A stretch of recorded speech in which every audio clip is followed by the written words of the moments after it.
राधे राधे। आंवला नवमी की कथा।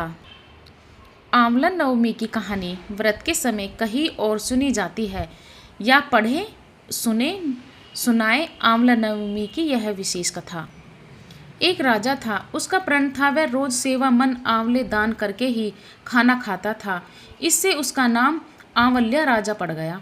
एक दिन उसके बेटे बहू ने सोचा कि राजा इतने सारे आंवले रोजाना दान करते हैं, इस प्रकार तो एक दिन सारा खजाना खाली हो जाएगा। इसलिए बेटे ने राजा से कहा कि उसे इस तरह दान करना बंद कर देना चाहिए।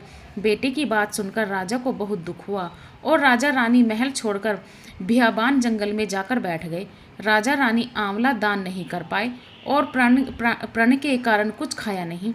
जब भूखे प्यासे 7 दिन हो गए तब भगवान ने सोचा कि यदि मैंने इनका प्रण नहीं दे रखा और इसका सत नहीं रखा तो विश्वास चला जाएगा।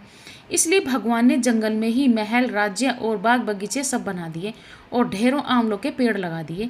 सुबह राजा रानी उठे तो देखा कि जंगल में उनके राज्य से भी 2 गुना राज्य बसा हुआ है।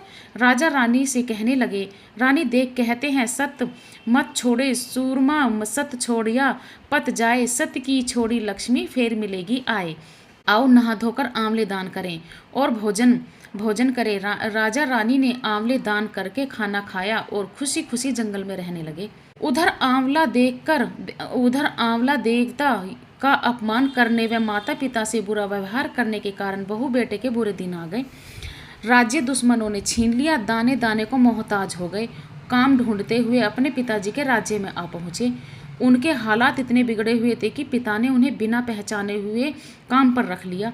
बेटे बहू सोच भी नहीं सकते थे कि उनके माता पिता इतने बड़े राज्य के मालिक भी हो सकते हैं, सो उन्होंने भी अपने माता पिता को नहीं पहचाना। एक दिन बहू ने सास के बाल गूंथते समय उनकी पीठ पर मस्सा देखा। उसे यह सोचकर रोना आने लगा कि ऐसा मस्सा मेरी सास के भी था।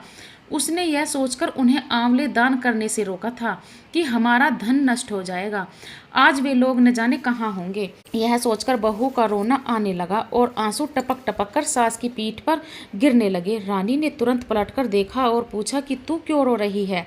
उसने बताया, आपकी पीठ जैसा मस्सा मेरी सास की पीठ पर भी था। हमने उन्हें आंवले दान करने से मना कर दिया था, इसलिए वे घर छोड़कर कहीं चले गए। तब रानी ने उन्हें पहचान लिया, सारा हाल पूछा और अपना हाल बताया। अपने बेटे बहू को समझाया कि दान करने से धन कम नहीं होता बल्कि बढ़ता है। बेटे बहू भी अब सुख से राजा रानी के साथ रहने लगे। हे भगवान, जैसा राजा रानी का सत रखा वैसा सबका सत रखना, कहते सुनते सारे परिवार का सुख रखना। आंवला नवमी की व्रत कथा के अनुसार एक बार देवी लक्ष्मी ने भगवान विष्णु और शिव की एक साथ पूजा करने की इच्छा की और उन्हें लगा कि आंवले का पेड़ तुलसी विष्णु को प्रिय और बेल शिव को प्रिय का प्रतीक है। उन्होंने कार्तिक शुक्ल पक्ष की नवमी तिथि पर आंवले के पेड़ की पूजा की, जिससे प्रसन्न होकर विष्णु और शिव प्रकट हुए।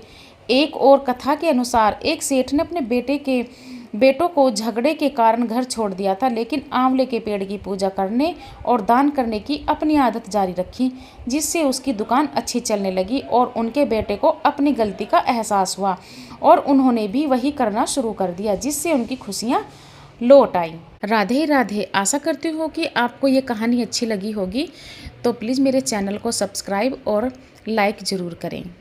कमेंट कर ज़रूर बताएं कि आपको कहानी कैसी लगी। राधे राधे।